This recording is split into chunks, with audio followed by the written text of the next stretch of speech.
തെരഞ്ഞെടുപ്പ് കാലമാണ്. തദ്ദേശം നമ്മുടെ അടുക്കൽ നിൽക്കുന്നു. 3 മാസം കഴിയുമ്പോൾ നിയമസഭയിലേക്കും കടക്കും. ഈ അവസരത്തിൽ LDF സർക്കാർ പലതിൻ്റെയും പിതൃത്വം അവകാശപ്പെട്ടുകൊണ്ട് രംഗത്ത് നിൽക്കുന്നുണ്ട്. അതിൽ ഒന്നാണ് പ്രധാനമായിട്ടും ലൈഫ് മിഷൻ്റെ കാര്യത്തിൽ. അത് ഒരു കാര്യം. അതുപോലെ മറ്റു പല കാര്യങ്ങളിലും LDF ഇത്തരത്തിൽ പിതൃത്വം അവകാശപ്പെടുന്നുണ്ട്. ഇതിനെ ഏത് തരത്തിൽ ചോദ്യം ചെയ്യാം?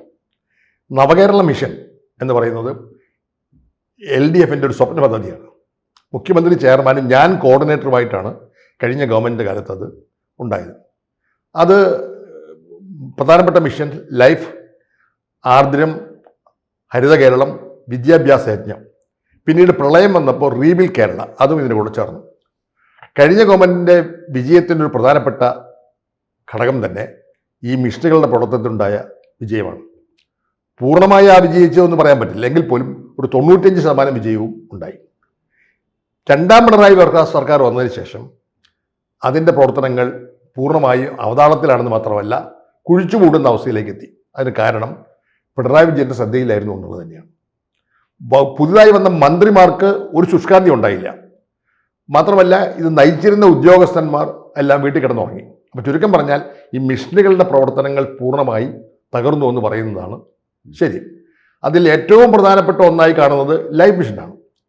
ലൈഫ് മിഷൻ എന്ന് പറയുന്നത് കഴിഞ്ഞ ഗവൺമെൻറ്റിൻ്റെ കാലത്ത് ഏതാണ്ട് 4ലധികം ആളുകളെ പേരാണ് ഗുണഭോക്തൃ പട്ടിക ഉണ്ടായത്. യഥാർത്ഥത്തിൽ അർഹതയുള്ള 4 ലക്ഷം അല്ല. റേഷൻ കാർഡ് ഒരു മാനദണ്ഡമായി സ്വീകരിച്ചപ്പോൾ അർഹതയുള്ള പലർക്കും റേഷൻ ഇല്ലാത്തതിൻ്റെ പുറത്തുപോയി. ഈ 4 ലക്ഷം പേരിൽ ഏതാണ്ട് 3.5 ലക്ഷത്തോളം ആളുകൾക്ക് കൊടുക്കാൻ പറ്റി. പക്ഷേ ഈ 3.5 ലക്ഷത്തോളം ആളുകളിൽ 50,000 ഉമ്മൻചാണ്ടി ഗവൺമെൻറ്റിൻ്റെ കാലത്ത് തുടങ്ങി വെച്ചാണ്. ഈ ഭവന നിർമ്മാണ പദ്ധതി LDFൻ്റെ മാത്രം ഒരു തുടക്കമല്ല. കേരളത്തിൽ 70കൾ മുതൽ തന്നെ ഭവന നിർമ്മാണ പദ്ധതികളുണ്ട്. ലക്ഷം വീട് പദ്ധതി M.M. ഗോവിന്ദനാരുടെ കാലത്താണ് ഇത് ആരംഭിച്ചത്. അതാണ് കേരളത്തിലെ ഏറ്റവും വലിയ ലക്ഷം വീടും. ആ ലക്ഷം വീട് പ്രഖ്യാപിച്ചെങ്കിൽ പോലും ഏതാണ്ട് 80,000 വീടുകൾ മാത്രമേ അന്ന് പൂർത്തിയായുള്ളൂ. അപ്പോഴത്തേക്കും ഗവൺമെൻറ് മാറി. പിന്നീട് വന്ന ഗവൺമെൻറ് ഹൗസിംഗ് ബോർഡ് വേറെ പദ്ധതികൾ ഏർപ്പെടുത്തി. പക്ഷേ ലക്ഷം വീട് എന്ന പേരിലാണ് അറിയപ്പെടുന്നത്. എല്ലാ ഗവൺമെൻറ്റുകളും ഭവന നിർമ്മാണ പദ്ധതികൾ സ്വീകരിച്ചിട്ടുണ്ട്, കേന്ദ്ര സഹായത്തോടു കൂടി തന്നെ. രാജീവ് ഗാന്ധി പ്രധാനമന്ത്രിയായിരുന്ന സന്ദർഭത്തിൽ ഭവന നിർമ്മാണ പദ്ധതിക്ക് വേണ്ടി ദേശീയ അടിസ്ഥാനത്തിൽ പദ്ധതി കൊണ്ടുപോകും. അത് രാജീവ് ഗാന്ധിയുടെ പേരിലായിരുന്നില്ല, ഇന്ദിരാഗാന്ധിയുടെ പേരിൽ, ഇന്ദിരാഗാന്ധി ആവാസ് യോജന. പിന്നീട് ആ പരിപാടി മൻമോഹൻ സിംഗിൻ്റെ കാലത്തും ഒക്കെ തുടർന്നു. അതിൻ്റെ ഭാഗമായി നിരവധി ആളുകൾക്ക് കേരളത്തിൽ കിട്ടി. അന്ന് ഭവന നിർമ്മാണ പദ്ധതികൾ ഒരു കുടക്കീഴിലായിരുന്നില്ല, പല കുടക്കീഴിലായിരുന്നു. അതായത് സംസ്ഥാന സർക്കാർ പൊതുവായുള്ളൊരു ഭവന നിർമ്മാണ പദ്ധതി ഉണ്ടാകുന്നത് കൂടാതെ പട്ടികജാതി പട്ടികവർഗക്കാർക്ക് വേണ്ടി അവരുടെ വകുപ്പിൻ്റെ നേതൃത്വത്തിൽ ഒരു പദ്ധതി, അതുപോലെ തന്നെ മത്സ്യത്തൊഴിലാളികൾക്ക് വേണ്ടി വേറെ പദ്ധതി, ആദിവാസികൾക്ക് വേണ്ടി വേറെ പദ്ധതി, സർക്കാർ ജീവനക്കാർക്ക് വേണ്ടി ഒരു പദ്ധതി, പത്രപ്രവർത്തകർക്ക് വേണ്ടി വേറെ പദ്ധതി. അങ്ങനെ എല്ലാത്തരം ആളുകൾക്കും ഉണ്ടായിരുന്ന ഭവന പദ്ധതികളെല്ലാം മാറ്റി എല്ലാം ഒരു കുടക്കയിൽ കൊണ്ടുവന്നതാണ് ലൈഫ്. ആ പദ്ധതി തുടക്കത്തിൽ വിജയപരമായി തന്നെയായിരുന്നു. പുതിയ ഗവൺമെൻറ് വന്നതിന് ശേഷം ലൈഫ് മിഷൻ്റെ പരിപാടികൾ സ്തംഭനത്തിലെത്താനുള്ള പ്രധാന കാരണം ഞാൻ നേരത്തെ പറഞ്ഞതുപോലെ ശുഷ്കാന്തിയില്ലായ്മയാണ്. പക്ഷേ ഈ ലൈഫ് മിഷൻ എന്ന് പറയുന്നത് ഇപ്പോൾ തെരഞ്ഞെടുപ്പ് പ്രചരണ കാലത്ത് എല്ലാവരും പറഞ്ഞുകൊണ്ടിരിക്കുന്നത് സർക്കാരിൻ്റെ നേട്ടമായിട്ടാണ്. ഏതാണ്ട് ഒരു 8.25 ലക്ഷത്തോളം ഗുണഭോക്താക്കളുണ്ട്. ആ ഗുണഭോക്ത പട്ടികയിൽപ്പെടാത്ത ആളുകൾ വേറെയുണ്ട്. എന്നാലും തന്നെയും ഈ 4.5 ലക്ഷത്തോളം പേർക്കാണ് ഇപ്പം 9 വർഷത്തിൽ കൊടുത്തിട്ടുള്ളത്. അതിൽ 3.5 ലക്ഷവും കഴിഞ്ഞ ഗവൺമെൻറ് കാലത്താണ്. ഈ ഗവൺമെൻറ് കാലത്ത് തുടങ്ങി വെച്ചത് പലതും പൂർത്തിയായിട്ടില്ല. പക്ഷേ അതിനുള്ള കാരണം എന്താണ്? യഥാർത്ഥത്തിൽ ലൈഫ് മിഷൻ സർക്കാരിൻ്റെ കാശ് കൊണ്ടാണ് എന്നാണ് പ്രഖ്യാപിച്ചിട്ടുള്ളത്. സത്യം പറഞ്ഞാൽ സർക്കാരിൻ്റെ കാശ് കൊണ്ടല്ല.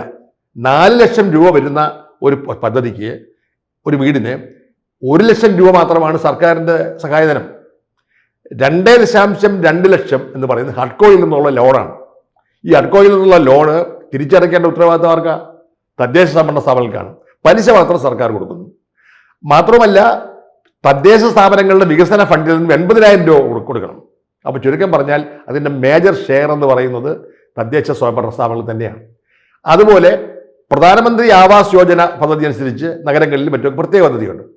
അവിടെ നഗരങ്ങളിലെ വീടുകൾക്ക് 1.5 ലക്ഷം രൂപ കൊടുക്കും. ഗ്രാമങ്ങളിലെ പദ്ധതിക്ക് 72,000 രൂപയുള്ളൂ.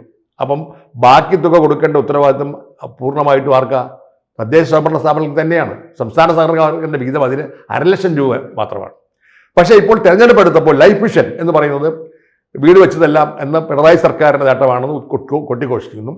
അതേസമയം ഇപ്പുറത്ത് BJP-ക്കാർ പ്രധാനമന്ത്രി ആവാസ് യോജനയുടെ കാശ് കിട്ടിക്കൊണ്ടാണ് ഈ വീടുകൾ പണിതത് എന്ന് പ്രചരിപ്പിക്കുന്നു. നാട്ടിൻപുറങ്ങളിൽ ഈ വീടുകളുടെ ഒരു പ്രധാനപ്പെട്ട പ്രശ്നമാണല്ലോ. അപ്പം ലൈഫ് മിഷൻ പദ്ധതിയിൽ ലൈഫ് എന്നുള്ള പേര് ആദ്യം വെച്ചപ്പോൾ പ്രധാനമന്ത്രി ആവാസ് പദ്ധതിയുടെ ഭാഗമാണ് എന്ന് BJP-ക്കാർ പറഞ്ഞപ്പോൾ ഗവൺമെൻറ് സ്വീകരിച്ചൊരു നിലപാടുണ്ട്, ആരുടെയും പേര് വയ്ക്കേണ്ട, ആ കിട്ടുന്ന ആളുടെ പേര് മാത്രം വെച്ചാൽ മതി എന്ന് തീരുമാനിച്ച് ഒരു കോംപ്രമൈസ് എത്തുകയാണ് ചെയ്തത്. ഇപ്പോൾ ഉണ്ടായിരിക്കുന്ന ഏറ്റവും വലിയ ദുരന്തം എന്ന് പറഞ്ഞിട്ടുണ്ടെങ്കിൽ ലൈഫ് മിഷന്റെ പേരിൽ ഹഡ്കോയിൽ നിന്ന് ലോൺ എടുത്ത കോടിക്കണക്കിന് രൂപ ഒരു പൈസ പോലും അടച്ചിട്ടില്ല. ഏതാണ്ട് 9 വർഷമായി നടപ്പിലാക്കിയ പദ്ധതികൾ. അപ്പോൾ ഈ ഗവൺമെൻറ് കാലത്ത് കഴിഞ്ഞ ഗവൺമെൻറ് നടപ്പിലാക്കി ഹഡ്കോയിൽ ലോൺ വാങ്ങിയിട്ടുള്ള കോടിക്കണക്കിന് രൂപ ആര് തിരിച്ചടയ്ക്കണം? ഇനി വരാൻ പോകുന്ന ഭരണസമിതികൾ 5 വർഷത്തിനുള്ളിൽ തിരിച്ചടച്ചേ മതിയാവൂ. തിരിച്ചടച്ചില്ലെങ്കിൽ ആര് തിരിച്ചടയ്ക്കും എന്നുള്ള പ്രശ്നമല്ലേ? അപ്പോൾ ചുരുക്കം പറഞ്ഞാൽ തിരിച്ചടച്ചില്ലെങ്കിൽ തദ്ദേശ സംഭരണങ്ങളുടെ പ്ലാൻ ഫണ്ടിൽ നിന്ന് ഈടാക്കേണ്ടി വരും. അപ്പം ചുരുക്കം പറഞ്ഞാൽ ലൈഫ് മിഷൻ പദ്ധതി മുഖേന ഇനി വരാൻ പോകുന്ന തദ്ദേശ സ്ഥാപനങ്ങളെല്ലാം ഒരു വലിയ കടക്കണിയിലേക്ക് പോകാൻ പോകുന്നു എന്നുള്ളതാണ് പ്രധാനപ്പെട്ട ഒരു കാര്യം. അപ്പോൾ തദ്ദേശ സ്ഥാപനങ്ങൾക്കാണോ അതിന്റെ മുഴുവൻ ഉത്തരവാദിത്വം വരുന്നത്? യഥാർത്ഥം തദ്ദേശ സ്ഥാപനങ്ങൾക്കാണ് ഉത്തരവാദിത്വം. പക്ഷേ ക്രെഡിറ്റ് പോകുന്നത് സംസ്ഥാന സർക്കാരിനും BJP-ക്കാർ പറയുന്നത് കേന്ദ്ര സർക്കാരിനുമാണ്. അപ്പോൾ തദ്ദേശ സ്വയംഭരണ സ്ഥാപനങ്ങൾ BJP-ക്കും LDF-നും ക്രെഡിറ്റ് അവകാശപ്പെടാമെങ്കിൽ അതിനേക്കാൾ കോൺഗ്രസിനും അവകാശപ്പെടാം. കാരണം കേരളത്തിലെ 35%-ലധികം കഴിഞ്ഞ 9 വർഷമായി ആരുടെ കയ്യിലാണ്? UDF-ന്റെ കയ്യിലാണ്. അപ്പോൾ UDF-ന്റെ സർക്കാർ തദ്ദേശ സ്വയംഭരണ സ്ഥാപനങ്ങൾ ഭീമമായ പണം കൊടുക്കുന്ന, അവരുടെ ഫണ്ടിൽ കൊടുക്കുന്ന ഇതിന് എങ്ങനെ LDF-ന്റെ നേട്ടമാവും BJP-യുടെ നേട്ടമാവും എന്നുള്ളതാണ് എൻ്റെ പ്രഥമമായ ചോദ്യം. പക്ഷേ ലൈഫ് മിഷൻ പോലെ തന്നെ മറ്റൊരു മിഷനുകളുണ്ട്. ഹരിത കേരളം പദ്ധതിയും പ്രധാനമായിട്ടും തദ്ദേശ സ്വയംഭരണ വകുപ്പ് നടപ്പിലാക്കേണ്ടത്. മാലിന്യമുക്ത കേരളം എന്നുള്ളതായിരുന്നു ഒരു പ്രധാനപ്പെട്ട മുദ്രാവാക്യം. പക്ഷേ ഉറവിട മാലിന്യ സംസ്കരണം ഒരു പ്രധാന കാര്യമാക്കി. ഉറവിട മാലിന്യ സംസ്കരണത്തിന്റെ ഭാഗമായിട്ട് ഹരിതകർമ്മ സേന രൂപീകരിച്ചു. പക്ഷേ ഉറവിട മാലിന്യ സംസ്കരണം പൂർണ്ണമായി പരാജയപ്പെട്ടു. കാരണം വീട്ടിൽ തന്നെ ഉറവിടത്തിൽ മാലിന്യം സംസ്കരിക്കുന്നത് കമ്പോസ്റ്റ് ഉളവാക്കാനുള്ള പദ്ധതിയൊക്കെ ഉണ്ടെങ്കിൽ നടക്കുന്നില്ല. ഇപ്പോഴും നഗരങ്ങളിലാണെങ്കിൽ പ്ലാസ്റ്റിക് വീടുകളിൽ കത്തിക്കാൻ പാടില്ലെന്നാണ്. ഈ പ്ലാസ്റ്റിക് ഉൾപ്പെടെയുള്ള സാധനങ്ങൾ പൊതിക്കെട്ടായി റോഡിലേക്കും അല്ലെങ്കിൽ ഓടയിലേക്കും എറിയുന്ന പഴയ സമ്പ്രദായം തന്നെ വന്നിരിക്കുന്നു. പ്ലാസ്റ്റിക് നിരോധനം നടപ്പിലാക്കാൻ തീരുമാനിച്ചെങ്കിലും ഒരു പ്ലാസ്റ്റിക് നിരോധനം നടപ്പിലായിട്ടില്ല. അപ്പം മാലിന്യമുക്ത കേരളം എന്ന മുദ്രാവാക്യമില്ലായി മലിന കേരളമായി വീണ്ടും കേരളം മാറിയിരിക്കുകയാണ്. നമ്മുടെ റോഡുകളും പുഴകളും എല്ലാം മാലിന്യവാഹികളായി മാറി, കായലുകളും ഒക്കെ. പലപ്പോഴും ഈ പ്ലാസ്റ്റിക് മാലിന്യങ്ങൾ കാരണം ഈ പുഴയിലൂടെ ഒഴുകിയെത്തുന്ന പ്ലാസ്റ്റിക് മാലിന്യം നേരെ കടലിലെത്തി, കടലിൽ മീൻപിടുത്തക്കാർ വല വീശുമ്പോൾ കിട്ടുന്ന മീനല്ല, ഈ പ്ലാസ്റ്റിക് കൂടുകളാണ്. ആ സ്ഥിതിയിലേക്ക് വന്നിരിക്കുക. Suchitwa Kerala mission, green Keralam programme, green protocol നടപ്പിലാക്കണമെന്ന് പറഞ്ഞു. സർക്കാർ ഓഫീസുകളിലെ പരിപാടികൾ പോലും ഗ്രീൻ പ്രോട്ടോകോൾ ഇല്ല. അവിടെ എല്ലാം നടക്കുന്ന പ്ലാസ്റ്റിക് കേന്ദ്രിതമായ സാധനങ്ങളാണ്. അതുപോലെ തന്നെ ശുചിത്വ കേരള മിഷൻ ഗവൺമെൻറ് വലിയ പദ്ധതിയായി കൊണ്ടിരുന്നു. ആ മിഷനും പരാജയപ്പെട്ടിരിക്കുന്നു. വിദ്യാഭ്യാസ യജ്ഞം ഒരു വലിയ പദ്ധതിയായിരുന്നു. ആ വിദ്യാഭ്യാസ യജ്ഞത്തിൻ്റെ ഭാഗമായി രൂപീകരിച്ചിട്ടുള്ള മിഷനുകൾ വിദ്യാഭ്യാസ കുറെ കെട്ടിടങ്ങൾ പണിതൊന്നല്ലാതെ പൊതുവിദ്യാലയങ്ങളെല്ലാം ഇപ്പോൾ ഭീകരമായ നഷ്ടത്തിലേക്ക് പോവുക. നഷ്ടമെന്ന് പറയാൻ പറ്റില്ല, അനാദായകരമെന്ന് പറയുന്ന അവസ്ഥയിലേക്ക് വരുന്നു. കാരണം എന്താ? പലയിടത്തും വിദ്യാർത്ഥികൾ കൊഴിഞ്ഞു പോകുന്നു. പൊതുവിദ്യാലയങ്ങളിൽ നിന്നും ഏതാണ്ട് 5% ആളുകൾ ഇല്ലാതാവുന്ന അവസ്ഥ വന്നപ്പോൾ വലിയ കെട്ടിടങ്ങൾ ഉണ്ടാക്കി വെച്ചതില്ലാതെ കെട്ടിടങ്ങൾ പഠിക്കാൻ ആളില്ലാത്ത അവസ്ഥ വന്നിരിക്കുന്നു.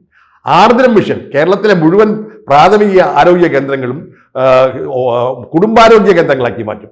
2 ഡോക്ടറും 2 നേഴ്സും ഫാർമസിസ്റ്റും ഒക്കെ ഉൾപ്പെടുന്നുള്ള പ്രാഥമിക കേന്ദ്രങ്ങളിൽ തുടക്കി വെച്ച ചില കാര്യങ്ങൾ കുറെ കഴിഞ്ഞ ഗവൺമെൻറ് കാലത്ത് കുറെ കുടുംബാരോഗ്യങ്ങൾ ഉണ്ടായതല്ലാതെ ഈ 1000-ഓളം പ്രാഥമിക കേന്ദ്രങ്ങളിൽ ഡോക്ടറും മരുന്ന് പോലും ഇല്ലാത്ത അവസ്ഥയാണ് ഇപ്പോൾ. ചുരുക്കം പറഞ്ഞ ആർദ്രം മിഷൻ വെന്റിലേറ്ററായി, ആരോഗ്യവകുപ്പ് മൊത്തത്തിൽ കുളമായി, അതിൻ്റെ ഭാഗമായി ആർദ്രം മിഷനുമായി. അങ്ങനെ റീബിൽഡ് കേരള പ്രളയം കഴിഞ്ഞപ്പോൾ പുനഃസൃഷ്ടിക്ക് വേണ്ടി ഉണ്ടാക്കിയ ഒരു ചെറിയ കാര്യം പോലും റീബിൽഡ് കേരള നടപ്പിലാക്കില്ല. അപ്പോൾ ഈ മിഷനുകളെല്ലാം പൊളിയുകയും മിഷനുകൾ പൊളിഞ്ഞതിൻ്റെ ഉത്തരവാദിത്തമെല്ലാം തദ്ദേശ സ്വയംഭരണ സ്ഥാപനങ്ങൾ കെട്ടിവെച്ച് രക്ഷപ്പെടാൻ സർക്കാർ ശ്രമിക്കുകയും ചെയ്യുന്ന ദുരവസ്ഥയാണ് ഇപ്പോൾ ഉള്ളത്. കൂടുതൽ വാർത്തകളും വിശേഷങ്ങളും നിങ്ങളിലേക്ക് എത്താൻ ABC മലയാളം സബ്സ്ക്രൈബ് ചെയ്യുക, ബെൽ ബട്ടണും അമർത്തുക.